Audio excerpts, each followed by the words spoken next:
गुरुर्ब्रह्मा गुरुर्विष्णू गुरुर्देव महेश्वरः गुरु साक्षात परब्रह्म तस्मै श्री गुरुवे नमः. रसिक श्रोत्यांच्या चरणी सादर नमस्कार. आजची आपली 28वी कथा. हरि ओम तत्सत असा उच्चार करून विठ्ठलपंत, निवृत्ती व ज्ञानदेव या तिघांनीही शिवमहिम म्हणाव्यास सुरुवात केली व प्रदक्षिणेसाठी पावले टाकण्यास सुरुवात केली. ग्रीष्माचा ताप कमी करण्यासाठी परमेश्वराने वर्षा ऋतूची योजना केली आहे. ग्रीष्मतापाने लाही लाही झालेल्या प्राणीमात्रांना, वृक्षवेलींना, तप्त भूमीला शांत थंड तृप्त करण्यासाठी वर्षा ऋतूचे आगमन झाले. आकाशात ढग जमू लागले होते. विजांचा कडकडाट होऊन आसमंत दणाणून सोडत होते. वादळी वारे ब्रह्मगिरीवरील झाडांना हेलावून सोडत होते. पायदळी असलेल्या वाळलेल्या पाचोळ्यांना वाऱ्याने केव्हाच सैरभैर करून टाकले होते. पडणाऱ्या पावसाच्या सरींना दूरवर लोटत नेण्यात वाऱ्याला मोठी गंमत वाटत होती. पाण्याचा मारा व वाऱ्याचे ढकलणे यामुळे तोल सांभाळणे म्हणजे एक कसरत होती. चालताना झाडांचा, वेलींचा आधार घ्यावा लागत होता. जरा वाऱ्याचा वेग कमी पडला की पाऊल पुढे टाकावे लागे. पायाखालून पाणी वाहत होते. डोंगरावरून येणारे पाणी थुईथुई नाचतच येत होते. पायांखालचे दगडगोटे डिले झालेले होते, त्यामुळे पाय जपूनच टाकावा लागत होता. आधाराशिवाय पाऊल टाकले गेले की पायाखालील गोटा सरकत असे. अशा वेळी कोणा झाडाझुडपाचा आधार मिळाला नाही तर भूमातेला दंडवत घालण्यावाचून पर्याय नसे. असा रोजचा प्रवास होता. आज तर आषाढ पौर्णिमा होती. समुद्राला उधाण यावे तसे आज पावसाला फारच जोर चढला होता. शिवमहिम्न स्तोत्र म्हणताना तोल सांभाळावयाचा वाऱ्याच्या, पावसाच्या माऱ्यातून व पायाखाली सरकणाऱ्या दगडगोट्यातून चालताना शरीराचा तोल सांभाळण्याची किमया त्यांनी यशस्वी केली होती. काळ्या कुट्ट ढगांनी छत उभे केले असल्याने व अजून सूर्योदयाला थोडा अवकाश असल्याने सभोवती तसा अंधारच होता. निवृत्ती पुढे, ज्ञानदेव मध्ये व विठ्ठलपंत मागे असा त्यांच्या चालण्याचा क्रम होता. पावसामुळे वाढलेल्या झुडपातून वाट काढणे मुश्किल होत होते. पूर्वी ठरवलेल्या वळणांच्या, झाडांच्या व वेलींच्या खुणा पार बुजून गेल्या होत्या. इकडे तिकडे पाहत तिघेही चालत होते. इतक्यात अचानक अगदी जवळच वाघाच्या डरकाळीने आसमंत दणाणून गेले. विठ्ठलपंतांच्या हृदयाचा ठोका चुकला. वाघ नेमका कोणत्या दिशेला आहे याचा ते अंदाज घेऊ लागले आणि त्यांना दिसले की वाघाने समोरच्या झाडीतून जी झेप घेतली ती निवृत्तीच्या पुढ्यात. विठ्ठलपंत ओरडले, निवृत्ती, ज्ञाना, मागे पळा. आणि विठ्ठलपंत व ज्ञानदेव दोघेही मागे पळाले.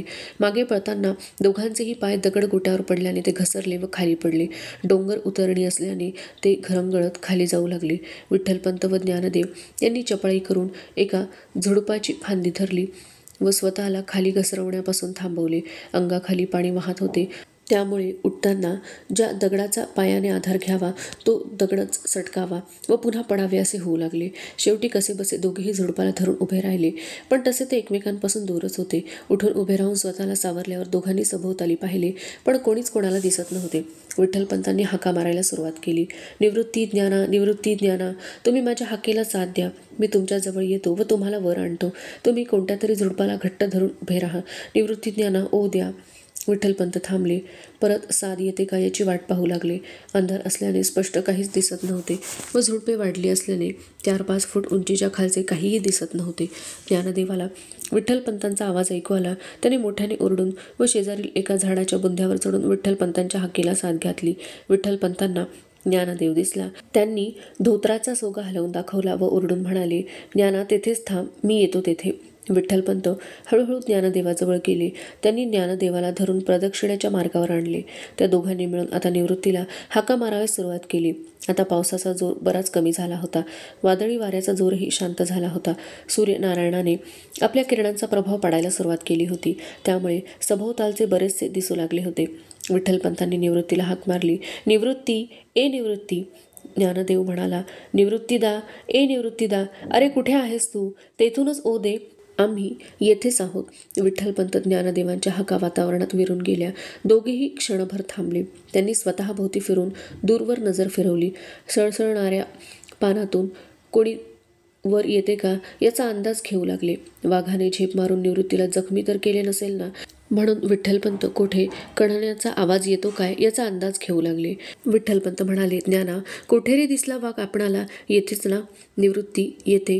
तू इथे व मी तुझ्या मागे. आपण असेच चाललो होतो ना. आणि तेथूनच निवृत्तीच्या पुढ्यात वाघाने उडी मारली ना. मग निवृत्ती येथेच जवळ कुठेतरी असेल, म्हणजे असावयास पाहिजे.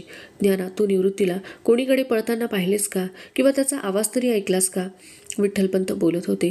ज्ञानदेवाला प्रश्न विचारत होते, पण तो ऐकतो का ऐकत नाही याचे भानही विठ्ठलपंतांना नव्हते. कावरे बावरे होऊन विठ्ठलपंत निवृत्तीचा झुडपातून शोध घेत होते. ज्ञानदेवही निवृत्तीला झुडपाझुडपातून शोधत होता व हाका मारत होता. विठ्ठलपंतांचा कोणताच प्रश्न त्याला ऐकू गेला नाही. एवढे प्रश्न विचारूनही ज्ञानदेवाचे उत्तर नाही हे पाहून विठ्ठलपंतांनी शोध थांबवला व ज्ञानदेवाची चाहूल घेतली. तोही कोठे दिसेना, म्हणून त्यांनी ज्ञानदेवाला हाक मारली. ज्ञानदेवा, अरे ज्ञानदेवा, तू कोठे आहेस? ज्ञानदेवाच्या कानी विठ्ठलपंतांची हाक जाताच तो म्हणाला, बाबा, मी येथे आहे. विठ्ठलपंत ज्ञानदेवाच्या जवळ गेले. त्यांनी सर्व प्रश्न पुन्हा विचारले. ज्ञानदेवांनी सर्वांची उत्तरे दिली. काय घडले, कसे घडले सांगितले व शेवटी तो म्हणाला, बाबा, पण एक गोष्ट निश्चित की निवृत्तीदाने ना मला हाक मारली ना तुम्हाला. त्याचा आवाजच मी ऐकला नाही. विठ्ठलपंत घाबरून गेले. ते कातर स्वरात म्हणाले, म्हणजे ज्ञाना, वाघाने निवृत्तीचे काही बरे वाईट तर केले नसेल ना? ज्ञानदेव म्हणाला, बाबा, मला माझी मनोदेवता सांगते की निवृत्तीदाच्या बाबतीत कोणताही विपरीत प्रकार झालेला नाही. आपण येथे निवृत्तीदाला शोधतोय तर कदाचित तोही आपणाला शोधित धर्मशाळेत गेला तर नसेल ना? विठ्ठलपंत म्हणाले, ज्ञाना, तू म्हणतोस ते कदाचित खरेही असेल, कारण आपण येथील जवळपासची सर्व झोडपे शोधली. जवळजवळ 2 घटका झाले असतील. तेव्हा आपण परत जाऊन पाहूयात. आणि दोघेही धर्मशाळेत परत आले. सोपान मुक्ताला खेळवत होता. रुक्मिणी स्नान उरकून बसली होती. दोघांना समोर पाहून रुक्मिणीने विचारले, अहो, तुम्ही दोघेच दिसताय, निवृत्ती कोठे दिसत नाही? विठ्ठलपंत म्हणाले, म्हणजे निवृत्ती आला नाही का? रुक्मिणी म्हणाली, नाही. हे तुम्ही मला कसे काय विचारताय? आणि तुमचा चेहरा असा घाबरा का दिसतोय? काय झाले निवृत्तीला? कोठे गेला तो तुम्हाला सोडून? आणि तुम्ही तरी त्याला कसे सोडले असे? विठ्ठलपंतांनी रुक्मिणीला शांत करीत घडलेली हकीकत सांगितली व ती ऐकून रुक्मिणीच्या हृदयाचे पाणी पाणी झाले. तिच्या नेत्रातून आसवांचे पाट वाहू लागले. ती विठ्ठलपंतांना म्हणाली, काय हो, हे असे कसे झाले? मी तर मोठ्या आशेने गहिनीनाथ महाराजांचा आशीर्वाद खरा होण्याची अत्यंत उत्कंठतेने वाट पाहत आहे. प्रत्येक दिवस उगवला की वाटे हा दिवस तसाच सरला तर तो कदाचित त्या दिगंतकीर्तीचा दिवस जवळ येण्यासाठीच, अशी मी माझ्या मनाची समजूत घालत आली आहे. पण आज मी हे काय विपरीतच ऐकत आहे. रुक्मिणी हे बोलत होते आणि विठ्ठलपंतांनाही गहिनीनाथ महाराजांच्या आशीर्वादाची आठवण झाली व त्यांच्याही मनात रुक्मिणीप्रमाणेच विचार येऊन गेले की हे सर्व विपरीत कसे घडले. आणि विठ्ठलपंतांचा उजवा डोळा व रुक्मिणीचा डावा डोळा स्फुरण पाहू लागला. रुक्मिणी म्हणाली, हे काय बाई अघटित, माझा डावा नेत्र का स्फुरण पावत आहे? हा शुभशकुन म्हणावा की काय? घरातील एक मुलगा वाघ घेऊन गेला की काय? ही शुभवार्ता आहे? विठ्ठलपंत म्हणाले, रुक्मिणी, खरोखरीच आश्चर्य. मलाही काही समजेनासे झाले आहे, कारण माझाही उजवा डोळा व उजवा बाहू स्फुरण पावत आहे. आणि इतक्यात समोरच्या झाडावरील कावळ्याने कावकाव म्हणून साद घातली. विठ्ठलपंतांनी झाडाकडे पाहिले. झाडावरचा कावळा तिरक्या नजरेने विठ्ठलपंतांकडेच पाहत होता. रुक्मिणी म्हणाली, आणि वर हा कावळा कावकाव करून आपल्याला सादच घालत आहे, म्हणजे निवृत्ती सुरक्षितच आहे असे सांगतोय तो. ज्ञानदेव म्हणाला, आई बाबा, मला सुद्धा असेच वाटते की आपला निवृत्तीदास सुखरूप आहे. आमची त्याची चुकामुक झाली आहे, पण तो येईल. रुक्मिणी म्हणाली, ज्ञाना, तुझे तोंड गुळाने गोड करीन हो, पण येऊ दे निवृत्तीला. मध्यान्ह टळून गेली तरी निवृत्ती आला नाही. संध्याकाळ झाली, रात्र झाली तरीही निवृत्ती आला नाही. आणि आता नेहमीची ब्राह्ममुहूर्ती उठायची वेळ झाली. अर्थात झोप झाली तरच उठायचे ना, तरीही निवृत्ती आला नाही. आता मात्र रुक्मिणीने धीर सोडला. विठ्ठलपंतांना ती म्हणाली, मला वाटतं आपण त्र्यंबकेश्वराला साकडं घालावं. विठ्ठलपंत म्हणाले, रुक्मिणी, मी आजपासूनच महामृत्युंजयाचा जप चालू करतो. आणि विठ्ठलपंतांनी कुशावर्त तीर्थात स्नान करून त्र्यंबकेश्वराच्या देवळात प्रवेश केला. बाहेरील सभामंडपात बसून त्यांनी तेथेच एका रुद्राचे आवर्तन केले व महामृत्युंजयाचा जप सुरू केला. ओम त्र्यंबकं यजामहे सुगंधिं पुष्टिवर्धनम् उर्वारुकमिव बंधनात् मृत्योर्मोक्षीयमामृतात्. ओम शांती शांती शांती. हा प्रकार घडल्यामुळे विठ्ठलपंतांच्या दिनक्रमात बदल झाला. ब्राह्ममुहूर्ती उठावे आणि महामृत्युंजयाच्या अनुष्ठानाला बसावे. ते मध्यान्हापर्यंत. नंतर ते व ज्ञानदेव दोघेही ब्रह्मगिरीच्या प्रदक्षिणेला निघत व जेथे वाघ दिसला होता तेथे पुन्हा शोधाशोध करीत. सूर्यास्ताला जाण्याची वेळ झाली की परत धर्मशाळेत येत. रुक्मिणी दोघांच्या वाटेकडे डोळे लावून बसत असे. येताना दोघेच दिसले की निराश होऊन जात असे. विठ्ठलपंत अपराध्याप्रमाणे खाली मान घालून वावरत. रुक्मिणीच्या नजरेला सरळ नजर देण्याचे धाडस त्यांना होत नसे.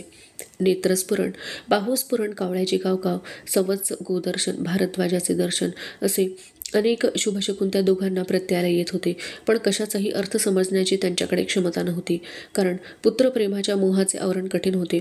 बालवयात अनेक राक्षसांचा संहार करणाऱ्या बाल श्रीकृष्णाला दृष्ट लागेल म्हणून त्याच्यावरून यशोदा मोहऱ्या वळवून टाकत होती व कृष्णाने झोपण्यासाठी कुरकुर केली तर कृष्णाला अंधारातील बागुलबुवाची भीती दाखवत होती. हेच वात्सल्य व पुत्रप्रेम. गहिनीनाथ महाराजांचा आशीर्वाद प्राप्त झालेली ही संतती अशी कोणा वाघाच्या मुखात जाण्या इतके सामान्य नाही. इतकाही विवेक पुत्रमोहाने दोघांना सुचत नव्हता. अर्थात लौकिकदृष्ट्या जे चालले होते ते योग्यच होते. 4 दिवस गेले. 5वा चालला होता, पण निवृत्तीचा पत्ता लागत नव्हता. रुक्मिणीने ज्ञानदेवाला जवळ घेऊन विचारले, ज्ञाना बाळा, तू पुन्हा एकदा सांग बरे, काय काय घडलं ते. तुझ्या तोंडून मला ऐकू दे एकदा सारे. आणि ज्ञानदेवाने एका शब्दाचाही फरक न करता जसे घडले तसे सांगितले. शेवटी ज्ञानदेव म्हणाला, आई, आम्ही तिथल्या कितीतरी गुहा नीट पाहून घेतल्या, पण एकाही गुहेत काहीही दिसले नाही. आई, निवृत्तीदा एकदम सुखरूप आहे असेच मला वाटते. तो कुठेतरी लपून बसला असेल. या घनदाट जंगलात कदाचित तो रस्ता चुकला असेल, पण काही झाले तरी तो निश्चित परत येईल. ज्ञानदेवाचे हे शांत स्पष्ट आश्वासन ऐकून रुक्मिणीला धीर आला. ती सारखी बाहेर डोकावून पाही व इकडे तिकडे कुठे निवृत्ती दिसतो का ते पाहत राही आणि चाहूल घेत राही. 8 दिवस संपले. आज त्र्यंबकेश्वराला अभिषेक होता. 11 रुद्राचा जप करून विठ्ठलपंतांनी महामृत्युंजय जपाचे अनुष्ठान पुरे केले. 8 दिवसांच्या कडक उपवासाचे आज पारणे होते. विठ्ठलपंत भिक्षेला बाहेर पडले. ब्राह्मण आळीला कल्पना होती की आज महामृत्युंजय मंत्राच्या अनुष्ठानाची समाप्ती आहे व उपवासाचेच पारणे आहे. त्यामुळे सर्व प्रकारचा भरपूर शिधा विठ्ठलपंतांना मिळाला. रुक्मिणीने ओलिताने स्वयंपाक केला. विठ्ठलपंत नैवेद्याचे ताट घेऊन देवळात गेले. विठ्ठलपंत रुक्मिणी सोपान मुक्ता जसे देवाला नैवेद्य दाखवत होते, त्र्यंबकेश्वरा कृपा करा व आमचे बालक सुखरूप परत येऊ द्या, असे मनोमन म्हणून विठ्ठलपंतांनी त्र्यंबकेश्वराला साष्टांग दंडवत घातला. रुक्मिणीने पदर पसरला, त्र्यंबकेश्वराची आराधना केली आणि सर्वांच्या कानी ज्ञानदेवाचे शब्द आले, आई, बाबा, निवृत्तीदा आला आहे ग, हा पहा इकडे आहे, तुम्ही बाहेर या. विठ्ठलपंत रुक्मिणीला वाटलं प्रत्यक्ष त्र्यंबकेश्वरच बोलला की काय. त्यांनी त्र्यंबकेश्वराला हात जोडले. विठ्ठलपंत म्हणाले, त्र्यंबकेश्वरा, तुझी लीला अगाध आहे, आम्ही पामर, आम्हाला हे कळले नाही. असे म्हणून विठ्ठलपंत व रुक्मिणी यांनी त्र्यंबकेश्वराला नमस्कार केला व दोघेही बाहेर आले. तो त्यांना काय दिसले? सर्वांगी म्हणजे कपाळी, दंडावर, हातावर, वक्षस्थळी, कुशीमध्ये, पोटावर, पाठीच्या खोब्यावर भस्माचे त्रिपुंड धारण केलेला, केस वर बांधले असून त्यावर रुद्राक्ष माळ बांधलेली, गळ्यात रुद्राक्षांची माळ, दंडावर मनगटावर रुद्राक्षांच्या माळा बांधलेल्या, कमरेला भगवे वस्त्र, छातीपासून कमरेपर्यंत पोटावर काळ्या लोकरीचा बोटा एवढा जाड दोर बांधलेला, हातात चिमटा, कटोरा, शृंगी शैली व खांद्याला झोळी, पायात खडावा. निवृत्तीचे डोळे एका वेगळ्याच तेजाने लकाकत होते. विठ्ठलपंत रुक्मिणीने हे रूप पाहिले आणि ते जागीच थबकले. त्यांना कळून आले की आपला 8 वर्षांपूर्वीचा बालिश निवृत्ती हरवला आहे. निवृत्तीची ही दिव्य तेजाची मूर्ती समोर उभी होती. पूर्वीचा निवृत्ती असता तर रुक्मिणी धावत गेली असती. तिने निवृत्तीला जवळ घेतले असते, त्याच्या सर्वांगावरून हात फिरवला असता, त्याला कोठे लागले नाही का याची खात्री करून घेतली असती, त्याचे मुख कुरवाळले असते, त्याच्या मस्तकाचे अवग्रहण केले असते, माझ्या निवृत्ती बाळा म्हणून त्याला जवळ घेतले असते. विठ्ठलपंतांनीही असेच काही केले असते. पण आता मात्र दोघांनीही काहीच केले नाही. ते केवळ निवृत्तीकडे पाहत होते. निवृत्तीने पायातील खडावा तिथे सोडल्या व तो मंद पावले टाकत पुढे आला. त्याने वाकून विठ्ठलपंत व रुक्मिणी यांना नमस्कार केला. दोघांचेही ऊर भरून आले. न राहून रुक्मिणी म्हणाली, बाळा निवृत्ती, बरा आहेस ना? निवृत्ती म्हणाला, अल्लख निरंजन, होय माते, मी आनंदात आहे. आणि निवृत्ती वळला. गेल्या 8 दिवसात निवृत्ती कोठे होता? काय करीत होता? वाघाच्या अचानक आगमनानंतर पुढे निवृत्तीबाबत काय काय झाले याची उत्सुकता सर्वांनाच होती. पण महाप्रसादाची वेळ झालेली होती म्हणून कोणी काही बोलले नाही. निवृत्तीने धारण केलेल्या सर्व वस्तू हळूहळू उतरवून झोळीत ठेवून दिल्या व ती झोळी त्याने ओसरीतल्या एका खुंटीला टांगून ठेवली. निवृत्तीवर सर्वांचे लक्ष होते. निवृत्ती पूर्वीच्या पोशाखात दिसत असला तरी त्याच्या हालचाली पूर्वीच्या राहिल्या नव्हत्या. हे विठ्ठलपंत रुक्मिणी एवढेच काय, पण ज्ञानदेवालाही लक्षात आले होते. त्यामुळे सर्व हालचाली मुक्यानेच चालू होत्या. महाप्रसाद तयार होताच रुक्मिणीने पत्रावळी मांडून त्यावर वाढून दिले. सर्वांनी महाप्रसादाचे सेवन केले. रुक्मिणीने आवराआवर केली व सर्वजण निवृत्तीभोवती बसले. रुक्मिणी म्हणाली, बाळा निवृत्ती, गेले 8 दिवस तू कुठे होतास? विठ्ठलपंत म्हणाले, बाळा निवृत्ती, वाघाने तुझ्यासमोर उडी मारली आणि आम्ही पळालो, पण तुझे पुढे काय झाले?